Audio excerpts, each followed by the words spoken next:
Bismillahirrahmanirrahim. Welcome to Medical Medics. Today the topic of our discussion is fructose metabolism. तो start करते हैं। तो जब हम मेन सोर्स ऑफ फ्रुक्टोज की बात करते हैं तो हमें पता है कि सुक्रोज सोर्स होता है फ्रुक्टोज का। सुक्रोज के थ्रू हमें मिल रही होती है ग्लूकोज। ग्लूकोज का भी सोर्स होता है और फ्रुक्टोज फ्रुक्टोज का भी सोर्स होता है। और यहाँ पर जो इंजाइम यूज होता है that enzyme is the sucrase enzyme. Sucrase enzyme. अब फ्रुक्टोज के मेटाबॉलिज्म को अब हम देखेंगे। बेसिकली फ्रुक्टोज से हम फैट भी बना सकते हैं, उसके अलावा ग्लाइकोजन की फॉर्मेशन भी करवा सकते हैं, पायरुवेट भी बनवा सकते हैं, इसके अलावा ग्लाइकोलिसिस और ग्लूकोनियोजेनेसिस भी इससे करवा सकते हैं। अब कैसे करवा सकते हैं? ये जो सारे मेटाबॉलिज्म्स हैं ये आपस में कोरिलेट कर रहे होते हैं। फ्रुक्टोज सबसे पहले कन्वर्ट होता है इनटू फ्रुक्टोज 1 फॉस्फेट के अंदर, फ्रुक्टोज 1 फॉस्फेट के अंदर। और यहाँ पे जो एंजाइम यूज होता है that enzyme is a fructokinase. Fructokinase kinase enzyme phosphorylation करवा रहा होता है। फॉस्फोराइलेशन के लिए क्या आएगा? यहाँ पर एटीपी आएगा जो कि कन्वर्ट हो जाएगा इनटू एडीपी। फ्रुक्टोज 1 फॉस्फेट बन गया। अब फ्रुक्टोज 1 फॉस्फेट के ऊपर एंजाइम एक्ट करेगा aldolase aldolase B enzyme. Aldolase B enzyme इसके ऊपर एक्ट करेगा।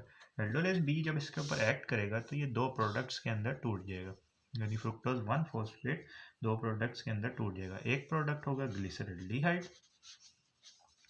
ग्लिसरल्डी ग्लिसरल्डिहाइड, और एक होता है dihydroxy acetone phosphate, dihydroxy acetone phosphate के अंदर। अब हम बात कर लेते हैं कि फ्रुक्टोज से हम फैट की फॉर्मेशन कैसे करवाएंगे। फैट की फॉर्मेशन के लिए ग्लिसरल्डिहाइड से हम इसकी फॉर्मेशन करवाएंगे। कैसे फॉर्मेशन करवाएंगे? ग्लिसरल्डिहाइड को हम कन्वर्ट करेंगे इनटू ग्लिसरॉल, ग्लिसरल्डिहाइड को हम कन्वर्ट करेंगे इनटू ग्लिसरॉल।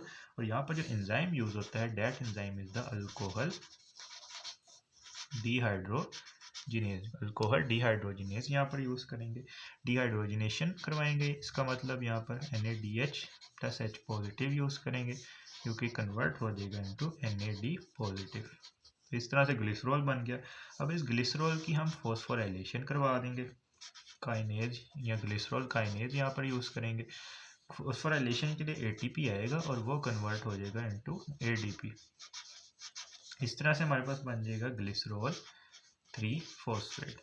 अब ग्लिसरॉल 3 फॉस्फेट और जो फैटी एसिड्स होती हैं ये मिलकर हमारे पास टैग की फॉर्मेशन करवाते हैं, यानी ग्लिसरॉल 3 फॉस्फेट से हम कह सकते हैं कि हम फैट्स की फॉर्मेशन करवाएंगे। तो हमने पहली चीज़ बना ली, फ्रुक्टोज से हमने फैट्स की फॉर्मेशन करवा ली। नेक्स्ट बात करें तो हम पायरुवेट की फॉर्मेशन कैसे करवाएंगे। अब डाईहाइड्रोक्सी एसीटोन फॉस्फेट की जब हम बात करते हैं तो ये ग्लाइकोलिसिस के अंदर भी आ रहा होता है।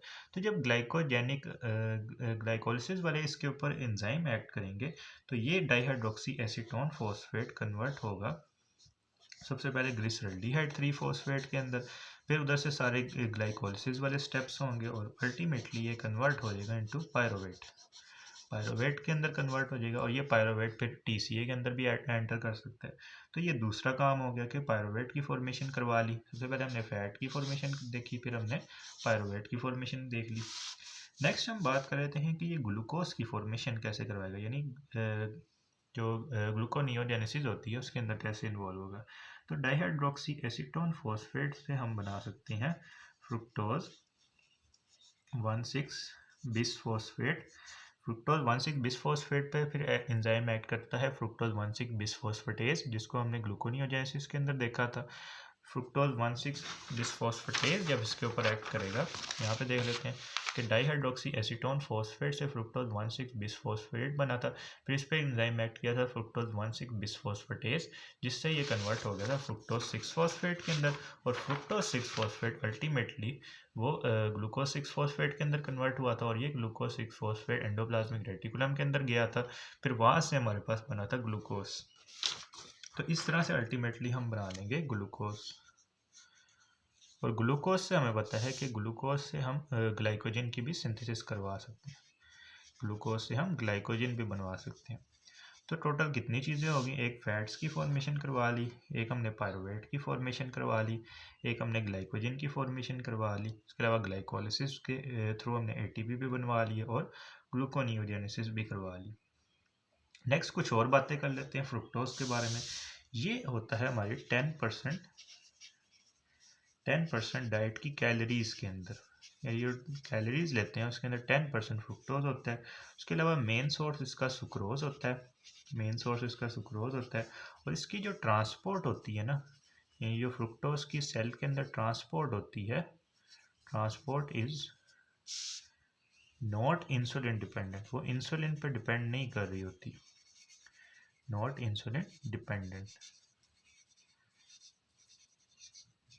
नेक्स्ट कुछ बातें आती हैं एल्डोलेज बी के बारे में। ये जो एल्डोलेज बी होता है ना, ये 3 जगह पे प्रेजेंट होता है। कहाँ कहाँ पे प्रेजेंट होता है? लिवर के अंदर प्रेजेंट होता है, उसके अलावा किडनीज के अंदर ये प्रेजेंट होता है, और ये कहाँ प्रेजेंट होता है? स्मॉल इंटेस्टाइन्स के अंदर ये प्रेजेंट होता है, या इंटेस्टीन्स के अंदर ये प्रेजेंट होता है। इसको हम याद रख सकते हैं निमोनिक से स्किल के थ्रू हम इसको याद रखते हैं। S stand for small intestine, K stand for kidney and L stand for liver. तो ये 3 जगह पे प्रेजेंट होता है। एल्डोलेज ए और एल्डोलेज सी भी इसके आइसोफॉर्म्स होते हैं जो कि ग्लाइकोलाइसिस के अंदर इन्वॉल्व होते हैं। जो एल्डोलेज ए होता है वो ज़्यादातर टिश्यूज़ में एल्डोलेज ए ही प्रेजेंट होता है, जबकि जो एल्डोलेज सी होता है ना, वो ब्रेन के अंदर प्रेजेंट होता है। तो ये फ्रुक्टोज मेटाबॉलिज्म की बात हो गई। नेक्स्ट कुछ क्लिनिकल पॉइंट ऑफ व्यू आते हैं कि फ्रुक्टोकाइनेज की डेफिशिएंसी की वजह से हमारे पास एसेंशियल फ्रुक्टोसूरिया होता है। एसेंशियल फ्रुक्टोसूरिया का मतलब है कि फ्रुक्टोज यूरिन के अंदर आने लग जाता है, क्योंकि फ्रुक्टोज की कन्वर्जन नहीं होगी फ्रुक्टोज 1 फॉस्फेट के अंदर, तो फ्रुक्टोज यूरिन के अंदर रिलीज होने लग जाएगा, जिसको हम बोलते हैं एसेंशियल फ्रुक्टोसूरिया। ये एक बिनाइन कंडीशन होती है जो कि ऑटोसोमल रिसेसिव होती है। नेक्स्ट एल्डोलेज बी की डेफिशिएंसी की वजह से हेरिडिटरी फ्रुक्टोज इंटॉलरेंस हो जाती है, जिसके अंदर फ्रुक्टोज 1 फॉस्फेट के लेवल ज़्यादा हो जाते हैं। अब इसका ट्रीटमेंट ये होता है कि हम डाइट के अंदर फ्रुक्टोज और सुक्रोज का जो इनटेक है उसको बंद कर दें। So this was about the fructose metabolism. If you like this video, then kindly share it with your friends and subscribe to my channel.